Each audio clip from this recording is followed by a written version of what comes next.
You could blame it all on Pappy, I suppose. He served in World War II with Patton's Third Army on its dash across France and all the way to Pilsen, Czechoslovakia. Along the way, they hit the southern flank of the German advance in the Battle of the Bulge and liberated a concentration camp or two. Not a bad piece of work. Pappy came out of that war proud and optimistic, feelings that soured in the face of post-war Soviet aggression.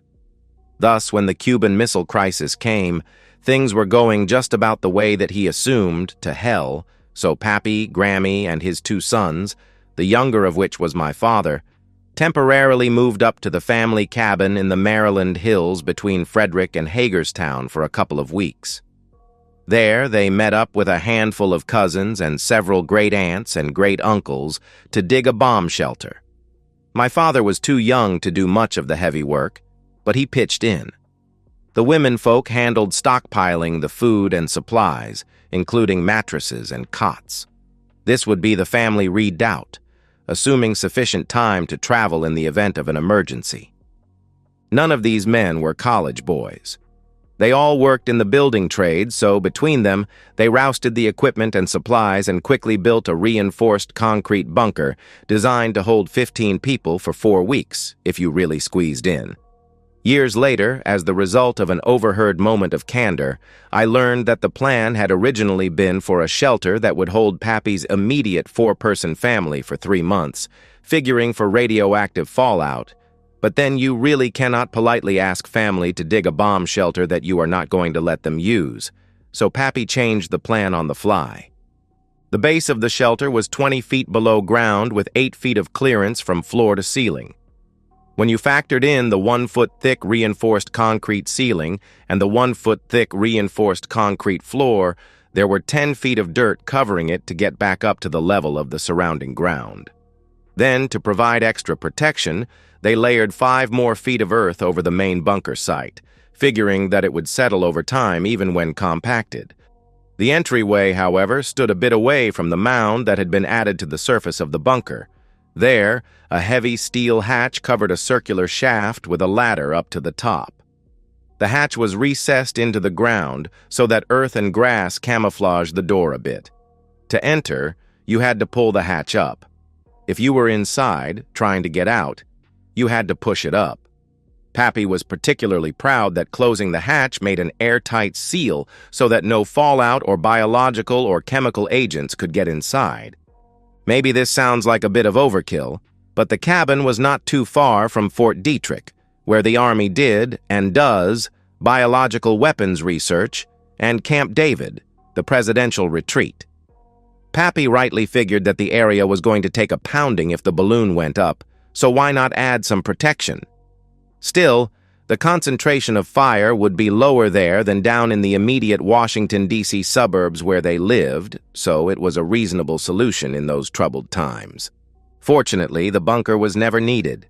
Dad, who had inherited the cabin, did take my mother, sister, and me up there when we were kids, just so we would know where it was and how it worked, in case we needed it. Doing so, we realized that due to some sloppy design choices Pappy and the family building crew made, it was not possible to stay down there for any extended length of time. About a day was the limit with 4 people. More was theoretically possible if you had the hatch open. Otherwise, the oxygen ran out. We knew because when we stayed there for one night, my mother was complaining of a headache the next morning. The rest of us were dopey. Dad figured out it was too much carbon dioxide. The air circulation system that Pappy and company had planned simply did not work. It was badly designed and even more badly built. Pappy wound up plugging the hole that was supposed to have a filtered air intake tube, but he never liked admitting mistakes, so he never seemed to have told anyone, including my father.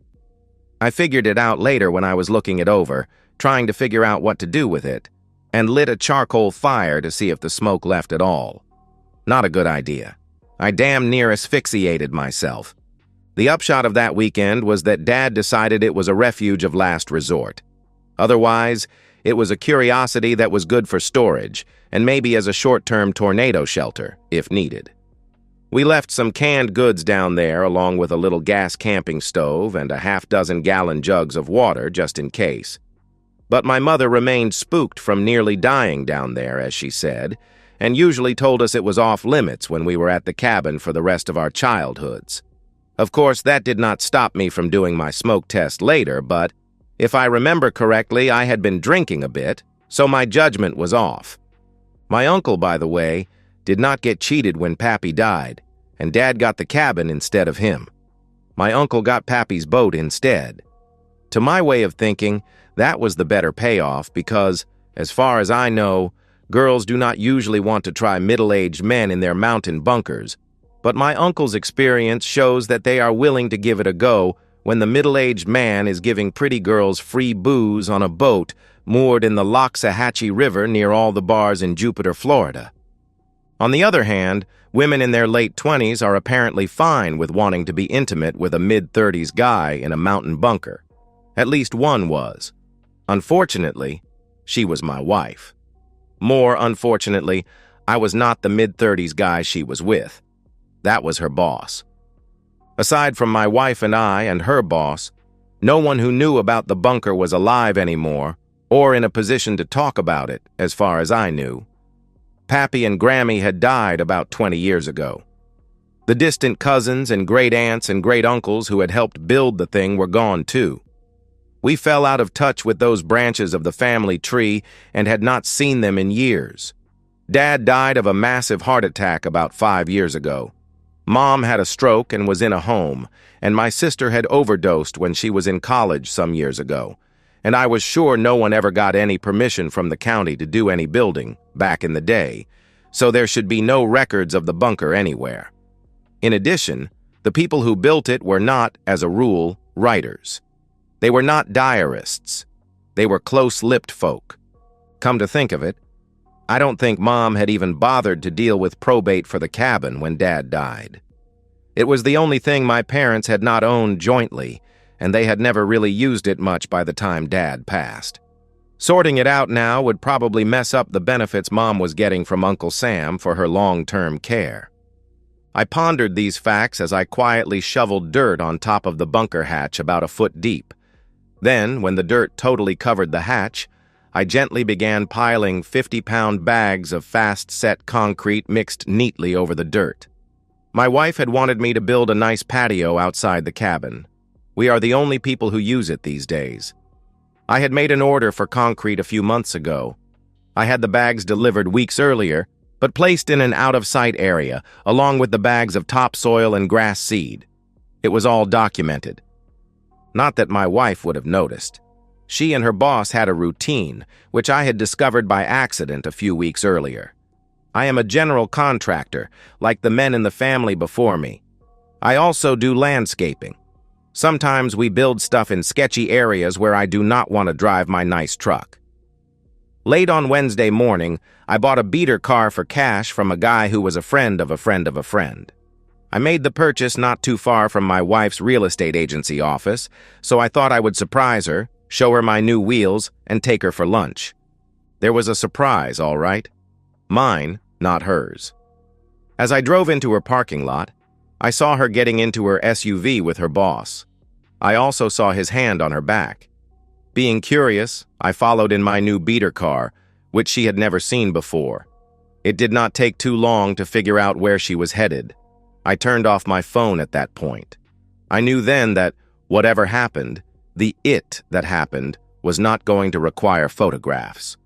When the lovers remained stopped at a green traffic light because they were too busy kissing each other to notice that it changed from red, I did not honk. Instead, I drove around them, keeping my head in a position where they could not see my face. I arrived at the cabin 10 minutes before them. The beater had good acceleration. The next surprise was where they went. I would have guessed the cabin itself. It was rustic but clean. But no. They went for the bunker. I was watching behind some nearby trees. I should have guessed. I had shown it to my wife some time before. We had even baptized it sexually. The darn thing fascinated her. I was jaded, and I already knew that it did not really work right. She was always asking about it, though. Every time we went to the cabin, she wanted to do the horizontal tango in the bunker. Shades of Eva Braun, I remember thinking, but I was smart enough to keep my mouth shut. I figured, if the average teenage guy is willing to do it in the back seat of a car, then a bomb shelter bunk bed is not all that bad an alternative. Besides, it took hours of that kind of activity before the air went bad. She did not need to know any of that, so I never mentioned it. I don't think she told anyone, though, except for her boss. Friends knew about the cabin, but no one ever asked about the bunker, so she probably had not revealed its existence. That was a risk I was willing to take. I am my own boss, and no one ever knows where I am, so it was easy to watch her and figure out her routine. After looking at her phone, I saw that she always kept the midday time slot on Wednesdays open on her calendar. She and Numbnuts would drive north 30 minutes to the cabin from her office in Frederick in her SUV around lunchtimes on Wednesdays and come back before 2:30 p.m. They would get to the bunker, hide the car in a clearing behind the cabin, walk back with a picnic, pull the hatch up, and go down the hole, pulling the hatch closed behind them. They both left their phones in the office, apparently to avoid raising suspicion on Find My Phone apps, but each had a burner phone that they took with them and left in the car while they were in the bunker. Not that the phones made much difference. The signal reception was horrible around the cabin anyway. I always left my phone back at the house on Wednesdays. My wife always took clean sheets to the bunker, which still had the original mattresses. When they came back out, she removed the soiled linens. I watched them do this 5 times. She never seemed to notice that I stopped trying to have intimacy with her and was spending more time at work. I could have just made things easy and divorced her. We had been married for only 5 years. We had no kids. We had been talking about them but had agreed to wait a while. Divorcing for adultery, I might be able to get out of paying alimony, but I admit that I did not want her to have any part of my business, and there was the principle of the thing. If she wanted to have excitement in the bunker, then I was willing to give it to her. After their last rendezvous, I had gone down into the bunker myself and made some changes. I took out all the canned food. I also removed all the water jugs that were there, replacing them with a gallon jug full of my urine. It surprised me how long it took to fill that thing. The supplies were kept off to the side in the storage space, so you would never notice the changes unless you went looking for them. I wiped everything down with Clorox wipes and used rubber gloves. I left my phone at home again. Today they were on time as usual. They went down with their picnic, and 1 minute after they had shut the hatch, I was carefully covering it with dirt and then with the bags of concrete mix. It made a nice pyramid. The way it was laid out, you would never know there was anything underneath. The pyramid had to weigh about 900 pounds. Add to that the weight of the steel hatch, and there was no way that hatch was going to open unless I wanted it open. I dragged a concrete mixing tub out of hiding and loaded it with tools so that everything looked like a dutiful husband was going to build a patio, just like his loyal, loving wife wanted. It would probably take the lovers a bit of time to figure out that they were staying for longer than anticipated. I used my spare set of keys to pop the hatch on my wife's SUV, laid my bike down in the back, and made the half-hour drive to Hagerstown. I parked in an area experiencing some social distress. The locals, a number of whom were waiting for the nearby methadone clinic to reopen after lunch, looked at me with interest. Dressed in my cycling shorts and jersey, as I pulled the bike out of the cargo section of the car to enjoy a ride on a nice early spring day, I could almost hear the gears clinking in their heads about how this guy's car was going to be unattended for a while. As I got on my bike to pedal away, I made sure to drop the car keys on the street, but pretended not to notice. My wife's purse was visible on the front seat anyway. I rode off thinking that if that car and its contents were there undisturbed half an hour later, it would be shocking. I then made the 16-mile bike ride back to the cabin. When I got there, the bike fit right into the trunk of my beater car. I hung around for a bit to see what would happen. It was now dusk. The pyramid of concrete bags was undisturbed. I thought I heard some clanging, like metal was striking metal, but it was very faint. It certainly was not a guilt-inducing, telltale heart kind of banging. Maybe it was the wind. When it got dark, I drove my beater car back home. Once there, after showering, I made sure to send a text message to my wife's phone, asking where she was and when she was coming home. I also called her office number and left a voicemail asking the same thing. Later in the evening, I called some of her friends to make a record that I had done so. One was a work friend, who eventually confessed that my wife had left with her boss around lunchtime and never returned. Then I called the boss's home landline and spoke to his wife, who turned out to be the true owner of the real estate agency. Together, we worked ourselves into a frenzy of near certainty that they had run off together and could go mess themselves. With that, I went to bed. The next morning, I called a divorce attorney and asked for advice on how to divorce a woman who had run off with her boss, just to have a witness that I had done so. No one from the real estate office ever called the police.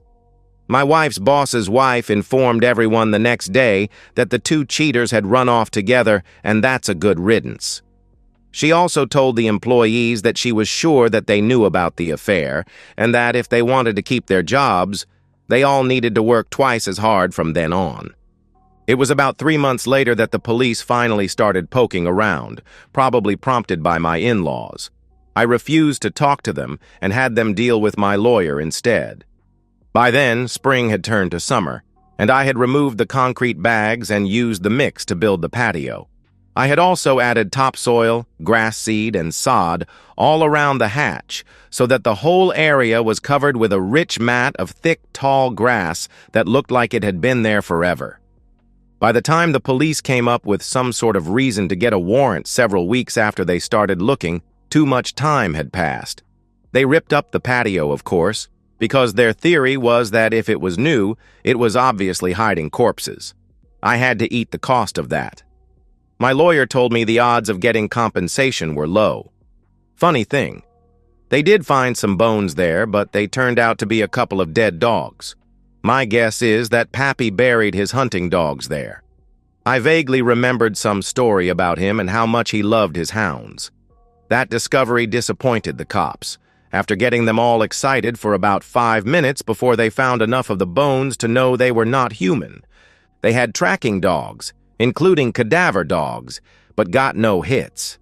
If they had ground-penetrating radar, I was probably screwed, but that did not seem to be in the county budget. They eventually lost interest. I think my looking of a pathetic and wimp husband helped. What's a little pride, after all? Now, a couple of years after the fact, after adding more and more dirt and grass to the area around the hatch opening every year, you would be hard-pressed to imagine anything was under the dirt. I suppose that there is always the risk that someone could find them, but I thought they would have trouble proving I did anything if they ever did find anything. What the heck were they doing inside there, Officer Friendly? I would say. I'm as shocked as anyone that they got trapped there. As you can see, there is no lock on the hatch. I can't understand why they could not just open it and leave. What a tragic accident. I don't even own the place. I never even knew that thing was there. That's from the Cold War, right? Gosh, that's way before I was born. I thought she took off. My wife must have stumbled onto this love bunker somehow when I was not here and decided to keep it as her secret infidelity nest. I have no idea how all that dirt and grass got there covering the hatch, officer. But nature is a powerful force. We underestimate it at our peril. Beats me why she took a jug of urine to her love cave. I hear you telling me that DNA analysis says that the urine is mine, but that sounds like you're bluffing me, to be honest. Maybe she harvested it from me while I was sleeping. So I can't think of any reason why she took a jug of someone's urine with her down there along with her baguette and soft cheese picnic. And dead lover. From what you were telling me, she seems to have had a whole love life that I never knew about, so maybe this was some kind of weird fantasy. Maybe she saw it on the internet. There's all kinds of sick stuff there these days. What was anyone going to say? I have moved on, gotten a divorce based on abandonment, and have been dating. I wondered if I would experience any regret over time, but happily, I have not. I don't go to the cabin much myself anymore. It has served its purpose. Besides, that part of the state has lots of deer ticks, and Lyme disease is no joke. I don't even think of my ex much. But I do wonder, and will probably go to my grave wondering, whether she and numbnuts died first from the lack of oxygen, or whether they were so desperately thirsty after they finished their picnic that they drank what was in the jug. God help me. But considering that possibility always makes me chuckle. And that's the end of today's story. If you enjoyed it, please give this video a thumbs up and drop a comment below. Your support helps the algorithm push my content further. If you're new to the channel, don't forget to hit that subscribe button. It really helps me keep creating more stories for you. Thanks for watching, and I'll see you in the next one.